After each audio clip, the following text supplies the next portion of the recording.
Hello friends, programming skill develop करने की series में आज हम देख रहे हैं स्टार पैटर्न का 9th प्रोग्राम। इस प्रोग्राम में हम लोग जो स्क्रीन पे आप देख रहे हैं पैटर्न वो प्रिंट कराना चाहते हैं। इस पैटर्न में अल्फाबेट्स का इस्तेमाल किया गया है और एक खास अंदाज में इसको प्रिंट किया गया है। तो हमने इससे पिछले के वीडियोस में स्टार पैटर्न के बाकी के जो प्रोग्राम्स बनाए हैं उसमें हमने समझ लिया था कि कैसे हम एक बेसिक स्केलेटन बनाएंगे और हमेशा हम उसी कोड में मामूली सा फेर बदल करके डिजायर्ड आउटपुट ले आएंगे। तो पहले तो हम वो बेसिक कोड लिखते हैं। तो हमने सबसे पहले बनाया मेन फंक्शन। मेन फंक्शन के अंदर हमने दो वेरिएबल्स बनाए आई और जे जो रोज एंड कॉलम्स के लिए हैं। उसके बाद फिर हम एक फॉर लूप लगाते हैं जो आई वाला होगा। आई की वैल्यू यानी जितनी रोज होंगी वहां तक चलेगा। आई की वैल्यू 1 से लेकर आई की value less than equal to, अगर 4 रोज हैं तो 4 रोज तक चलेगा आई प्लस प्लस। अब ये कैसे पता चलेगा कि इसमें 4 रोज हैं या 5 रोज हैं, ये कैसे पता चलेगा? तो ये पता करने के लिए जो भी पैटर्न आपको दिया गया है उसे आप कॉपी पे पहले ड्रॉ करें। यानी हम 4 स्टेप में हमारा आंसर ले आएंगे। 4 स्टेप के बाद हमें पता होगा कि हमें कोड में क्या लिखना है। तो बेसिक जो कोडिंग है वो तो हर बार एक जैसी रहनी है। तो पहली स्टेप क्या है मेरे, अगर आपने पिछले वीडियो स्टार पैटर्न के नहीं देखे तो उनको ज़रूर देखिए ताकि आपको ये 4 स्टेप का पर्पस समझ में आ जाए। मैं 4 स्टेप करूँगा और आंसर आएगा। पहली स्टेप की अपन बात करते हैं। पहली स्टेप ये है कि जो कुछ भी आपको प्रिंट कराना है आप उसको अपनी कॉपी पे लिख लीजिए, जैसे कि मैंने यहाँ लिखा है। और उसके बाद उसमें इस तरीके से हॉरिजॉन्टल लाइंस ड्रॉ कर लीजिए और साथ ही साथ आप वर्टिकल लाइंस भी ड्रॉ कर लीजिए। ये देखिए, ये वर्टिकल लाइंस मैं ड्रॉ कर रहा हूं। ठीक है, इससे आपको ये पता चल जाएगा इजीली कि कितनी रोज हैं, कितने कॉलम्स हैं। देखिए, लॉजिक बनाने का ये बड़ा सिंपल तरीका है। अब ये मैंने हॉरिजॉन्टल और वर्टिकल दोनों तरह की लाइंस ड्रॉ कर ली हैं। अब आप देख सकते हैं कि एक रेक्टेंगल शेप है जिसमें ये रोज हैं, रो नंबर 1 2 3 4।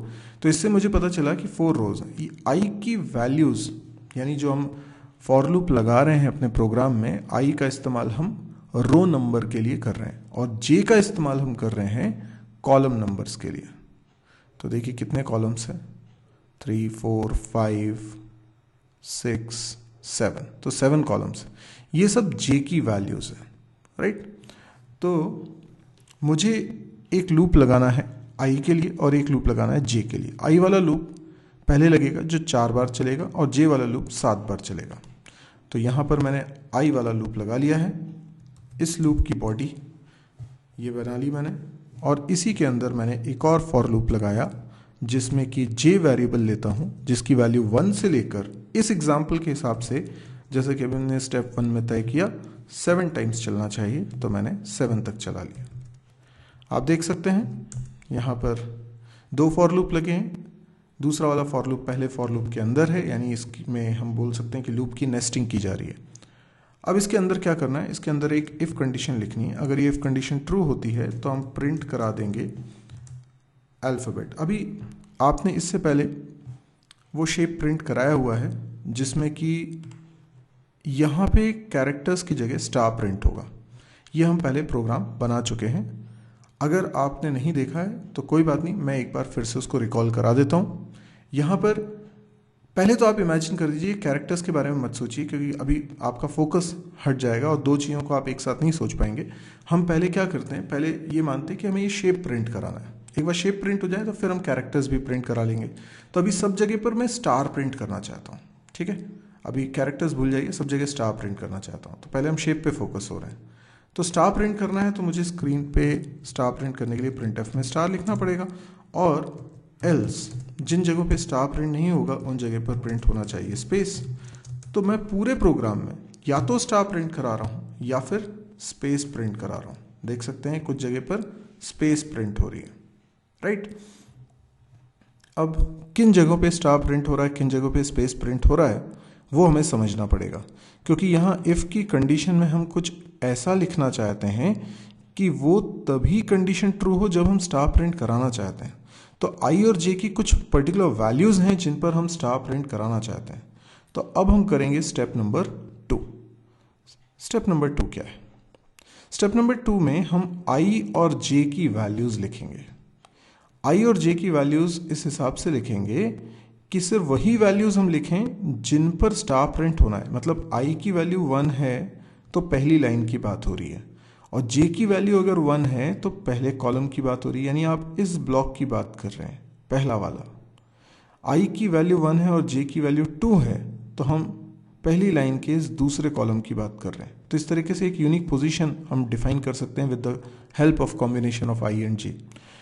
तो 1 2 3 4 मैं कौन से नंबर्स, कौन से कॉम्बिनेशंस लिख रहा हूँ?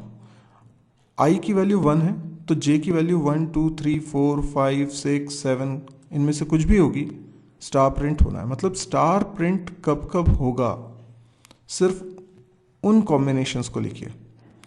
तो i की वैल्यू अगर 2 है तो j की वैल्यू 1 होगी तो भी स्टार प्रिंट हो, 2 है तो भी स्टार प्रिंट हो, 3 है तो भी स्टार प्रिंट हो, पर 4 है तो स्टार प्रिंट ना हो, पर 5 है तो स्टार प्रिंट हो, 6 है तो स्टार प्रिंट हो, 7 हो तो स्टार प्रिंट हो। ऐसी i की वैल्यू अगर 3 है तो j की वैल्यू 1 है, 2 है, 6 है, 7 है तो स्टार प्रिंट होना चाहिए। i की वैल्यू 4 है तो j की वैल्यू 1 या 7 है तो स्टार प्रिंट हो। तो इस तरीके से हमने स्टेप नंबर 2 कर ली। अब बारी है स्टेप नंबर 3 की। स्टेप नंबर 3 में हम लोग इसी चीज़ को थोड़ा सा स्मार्टली लिखते हैं। किसको? ये जो स्टेप नंबर 2 में i और j की वैल्यूज़ हमने लिखी हैं, यही मैं दोबारा लिखने वाला हूँ, लेकिन इस बार थोड़ा स्मार्ट तरीके से लिखने वाला हूँ। यानी i की वैल्यू है 1 2 3 4। i की वैल्यू मान लीजिए 3 है तो j की वैल्यू क्या है? j की वैल्यू है 1 2 6 7। इसको स्मार्टली कैसे लिख सकते हैं? रिलेशनल ऑपरेटर की मदद से कैसे लिख सकते हैं? तो मैं बोल सकता हूं कि j की वैल्यू 2 या 2 से छोटी है ना? j की value less than equal to 2 है। इसका मतलब क्या हुआ? j की वैल्यू 1 है तो भी ट्रू है, j की वैल्यू 2 है तो भी ट्रू है, या फिर j की value greater than equal to 6 है। मतलब j की वैल्यू 6 है तो भी सही है, 7 है तो भी सही। अब एक बात तो सही है कि दोनों कंडीशन एक साथ तो ट्रू हो नहीं सकती, इसलिए मैंने बीच में और लगाया है, क्योंकि या तो j की वैल्यू 2 या 2 से छोटी होगी या फिर 6 या 6 से बड़ी होगी। क्या आप ऐसा कोई j की वैल्यू बता सकते हैं जो 2 से छोटी भी है और 6 से बड़ी भी है? ऐसा तो हो ही नहीं सकता ना, पॉसिबल ही नहीं है। तो फिर हमने यहाँ और लगाया कि या तो ये सही है या ये सही है। जो भी एक भी सही है तो कंडीशन ट्रू है और हमें स्टार प्रिंट करना है। अच्छा, i की वैल्यू अगर 2 है तो j की वैल्यू क्या होनी चाहिए? Less than equal to 3। देखिए यहाँ पर है 1 2 3 है ना, तो j की वैल्यू 3 या 3 से छोटी होनी चाहिए, या फिर j की value greater than equal to 5 होना चाहिए। Got it? तो i की वैल्यू 1 है तो क्या बोलेंगे? j की value less than equal to 4 होना चाहिए, या फिर j की value greater than equal to 4 होना चाहिए। अब इसमें सारी वैल्यूज आ जाएंगी। हम बोल रहे हैं 4 या 4 से छोटी और यहाँ बोल रहे हैं 4 या 4 से बड़ी, तो सारी वैल्यू आ जाएंगी। 1 से 7 तक कोई वैल्यू नहीं छूटेगी। और अगर i की वैल्यू 4 है, आखिरी वाली लाइन, तो j की value less than equal to 1, मतलब j की वैल्यू 1 पे ही ट्रू रहेगा। ये j की वैल्यू 1 से छोटी तो होगी भी नहीं। j की value greater than equal to 7। ठीक, ये हमारी स्टेप नंबर 3 कंप्लीट हो गई है। अब हमारी आती है फाइनल स्टेप। इस स्टेप में हमें क्या करना है? इस स्टेप में मुझे इसी को जनरलाइज करना है, यानी इसी को दोबारा लिखता हूँ। यहाँ लिख देता हूँ नीचे। तो यहाँ पे मैं लिख रहा हूँ j less than equal to something, यहाँ कुछ लिखूंगा, और j greater than equal to something, क्योंकि इसी पैटर्न पे हैं ये चारों स्टेप। तो क्या ऐसा लिखा जाए कि यहाँ पे कुछ ऐसा लिखूं कि i की वैल्यू 1 हो तो ये एक्सप्रेशन क्या बन जाए? j great less than equal to 4, मतलब पहली वाली लाइन बन जाए। i की वैल्यू 2 हो तो ये सेकंड वाली लाइन बन जाए। i की वैल्यू 3 हो तो ये थर्ड वाली लाइन बन जाए। तो मैं लिख सकता हूँ 5 माइनस i। तो आप देखिए 5 माइनस i मतलब 5 माइनस 1 करूँगा तो 4 हो जाएगा, यही चाहिए था। 5 माइनस 2 करूँगा, i की वैल्यू 2 रखूँगा तो 5 माइनस 2 3 हो जाएगा, यही चाहिए था। अच्छा, यहाँ क्या लिख सकता हूँ? 3 प्लस क्योंकि आई की वैल्यू अगर यहाँ पर 1 रहेगी तो 3 + 1 4 हो जाएगा, और आई की वैल्यू अगर 2 रहेगी तो 3 + 2 5 हो जाएगा। तो इस तरीके से ये हमारी कंडीशन बन गई। अब मैं इस कंडीशन का इस्तेमाल करता हूँ। मैंने लिखा j <= 5 - i, या और j <= 3 + i। अभी मैं इस प्रोग्राम को इसी कंडीशन पे चलाता हूँ, लेकिन ये जो फॉर लूप है अंदर वाला, ये चल जाने के बाद क्या होना चाहिए, लाइन चेंज होनी चाहिए। तो क्या लिखेंगे, printf \n, इससे क्या होगा, लाइन चेंज हो जाएगी। ओके, रन करता हूँ मैं, देखते हैं क्या आउटपुट आता है हमारा। आप देख सकते हैं कि जो शेप हम चाह रहे थे वो शेप प्रिंट हो गया। अब बस मुझे क्या करना है, इन स्टार्स की जगह पर ABCD प्रिंट कराना है। तो मैं यहाँ पर जहाँ स्टार आ रहा है वहाँ स्टार ना लिखकर किसी वेरिएबल की वैल्यू कर देता हूँ प्रिंट %c, क्योंकि कैरेक्टर प्रिंट करना है। और कोई वेरिएबल ले लूँगा, लेट्स से k, पर k बनाना पड़ेगा ना मुझे। अब k को आप इन टाइप का भी बना सकते हो, कैर टाइप का भी बना सकते हो। k बना लिया मैंने। अब k में शुरुआत में क्या रहना चाहिए, हर लाइन के स्टार्टिंग में आप एक्सपेक्ट कर रहे हो कि a रहे, राइट, हर लाइन के स्टार्टिंग में। तो आपने क्या किया, जैसे ही लाइन चेंज होती है, मतलब i की वैल्यू चेंज होती है, तो k की वैल्यू कर देता हूं a। देखिए, तो कैपिटल A असाइन कर दिया मैंने। कब, ये फॉर लूप के अंदर, मतलब i की वैल्यू चेंज हुई, सबसे पहले k में a असाइन हुआ, फिर ये फॉर लूप चलेगा j वाला। तो अभी मैं चला के दिखाता हूं। बिल्कुल सही, सभी जगह a प्रिंट हो गया है, क्योंकि k में वैल्यू क्या थी, a, पर a के बाद b होना चाहिए। तो मैं इंक्रीमेंट करना चाहता हूं, तो मैं क्या करूंगा, यहां पे लगाता हूं कर्ली ब्रैकेट, और ये printf, इफ की जो बॉडी है मैंने बना दी कर्ली ब्रैकेट से, क्योंकि इसके अंदर मैं और स्टेटमेंट लिखना चाहता हूं। अगर मैं यहाँ पे k++ लिख दूंगा तो क्या होगा, k की वैल्यू इंक्रीमेंट हो जाएगी। तो k की वैल्यू अगर a थी, a मतलब क्या है, a का मतलब है a का ASCII कोड 65, ये k के अंदर रखा है। तो 65 में इंक्रीमेंट होकर 66 हो जाएगा, जो कि b का ASCII कोड है। तो अगली बार जब ये इफ कंडीशन ट्रू रहेगी तो ये वैल्यू प्रिंट करेगा b। देखिए, आप हर लाइन की चिंता छोड़ दीजिए, क्योंकि हर लाइन में तो k वापस से a हो जाता है। लाइन चेंज होती है, k की वैल्यू वापस a हो जाती है। उसके बाद अगर कंडीशन ट्रू होती है तो a प्रिंट हो जाता है, और a प्रिंट होने के बाद a इंक्रीमेंट हो जाएगा तो वो b हो जाएगा। तो इससे क्या होगा, इससे ये होगा कि a के बाद b, b के बाद c, c के बाद d, ऐसे इंक्रीमेंट ही होता जाएगा। अभी डिक्रीमेंट तो हो नहीं रहा, तो ये बढ़ता ही जा रहा है। d के बाद e, f, g आ रहा है, यहाँ a, b, c, d, e, f आ रहा है, a, b के बाद फिर c, d आ रहा है, a के बाद b आ रहा है, मतलब एक सीक्वेंस में बढ़ता ही जा रहा है। हम ये चाहते हैं कि मिडिल पे पहुंचने के बाद घटने भी लगे। तो हम क्या कर सकते हैं, हम ये कह सकते हैं कि यदि j की वैल्यू ग्रेटर देन या j की वैल्यू लेस देन 4 है, मतलब 1 है, 2 है या 3 है, तो k बढ़े, और नहीं तो k घटने लगे। तो ये मैंने कंडीशनल ऑपरेटर का इस्तेमाल कर लिया। तो j की वैल्यू 4 का मतलब है बीच वाला कॉलम, तो j की वैल्यू 4 से छोटी होनी चाहिए, मतलब बीच वाले कॉलम के भी पहले अगर आप हो तो k इंक्रीमेंट होता जाए, अदरवाइज डिक्रीमेंट हो। तो इसको रन करके देखते हैं। आप देखिए, a b c d के बाद c b a आ गया, यानी डिक्रीमेंट होना चालू हो गया d के बाद। लेकिन यहाँ क्या हो रहा है, यहाँ हो रहा है a b c और यहाँ d आ गया, क्योंकि c के बाद इंक्रीमेंट होकर वो d हो रहा था। ओके, यानी पहली लाइन तो सही आ रही है, पर सेकेंड, थर्ड, फोर्थ लाइन में क्या हो रहा है, जो यहाँ लास्ट कैरेक्टर प्रिंट हुआ उसके बाद यहाँ पर d नहीं प्रिंट होना चाहिए, वापस c प्रिंट होना चाहिए, c b a ऐसा आना चाहिए। तो ये क्यों हो रहा है, क्योंकि c प्रिंट हुआ था तब जब j की वैल्यू कितनी थी, j की वैल्यू थी 3। देखिए, कॉलम को आप काउंट करिए, a मतलब j की वैल्यू 1, b मतलब j की वैल्यू 2, c मतलब j की वैल्यू 3। और जब j की वैल्यू 3 थी तो क्या हुआ था, j की वैल्यू 3 थी तो ये कंडीशन ट्रू रही। सेकेंड लाइन की बात कर रहा हूँ, j की वैल्यू 3 थी तो कंडीशन ट्रू रही, प्रिंट कर दिया c, और उसके बाद क्योंकि j की वैल्यू 4 से छोटी है, k में इंक्रीमेंट हो गया, तो k की वैल्यू c से बढ़कर d हो गई।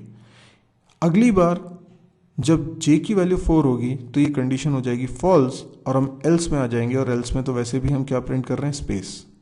ओके, उसके बाद j की वैल्यू बढ़कर हो जाएगी 5, 5 हो जाएगी तो कंडीशन ट्रू हो जाएगी, और कंडीशन जैसी ट्रू हुई अंदर आए और k की वैल्यू प्रिंट कर दी जो कि d है। यही तो प्रॉब्लम है, यानी कि k की वैल्यू d नहीं प्रिंट होनी चाहिए थी, c प्रिंट होनी चाहिए। तो उसके लिए मुझे k को वापस डिक्रीमेंट करना पड़ेगा प्रिंट होने से पहले। तो ये कैसे करूं? तो मौका था जब ये कंडीशन इफ वाली फॉल्स हुई थी और आप एल्स में गए थे, तब आप डिक्रीमेंट कर देते, क्योंकि c प्रिंट होने के बाद k की वैल्यू बढ़कर c से d हो गई थी। और फिर जब j की वैल्यू 4 है यानी मिडिल वाले कॉलम पे, तब एल्स में आ गए थे और स्पेस प्रिंट कर दिया था।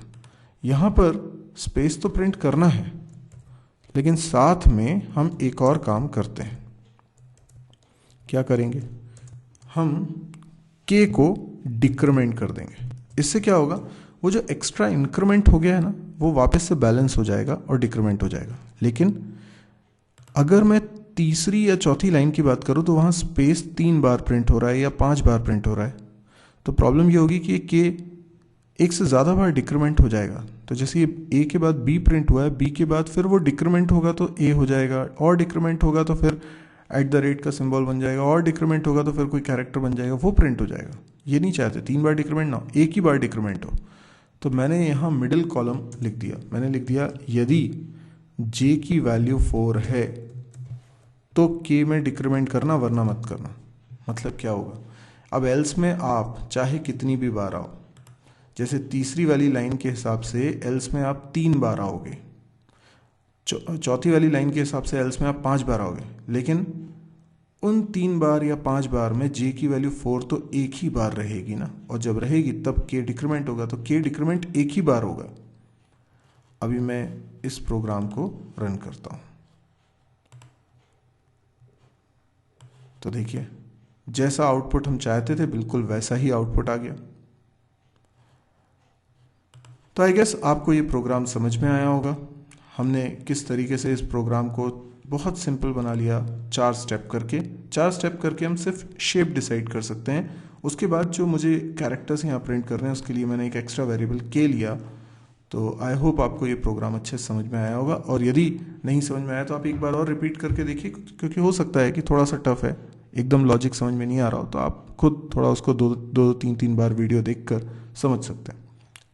अगर आपको पसंद आए तो आप लाइक करिएगा, और यदि आपको ये चैनल पसंद आ रहा है, चैनल में और वीडियोस आप देखना चाहते हैं, तो आप इस चैनल को भी सब्सक्राइब कर लीजिए, ताकि मैं कोई भी वीडियो अपलोड करूं तो उसकी जानकारी आपको तुरंत मिले। अच्छा, आप मेरी वेबसाइट को भी विजिट कर सकते हैं www.mysirji.com। इस वेबसाइट पे आपको C, C++, जावा, PHP, MySQL, data structure, DBMS, इन सब के वीडियो लेक्चर्स मिलेंगे, पूरा कोर्स मिलेगा। यानी आप शुरू से आखिरी तक वीडियोस को देखते रहिए और आप पूरा कोर्स कंप्लीट कर लेंगे।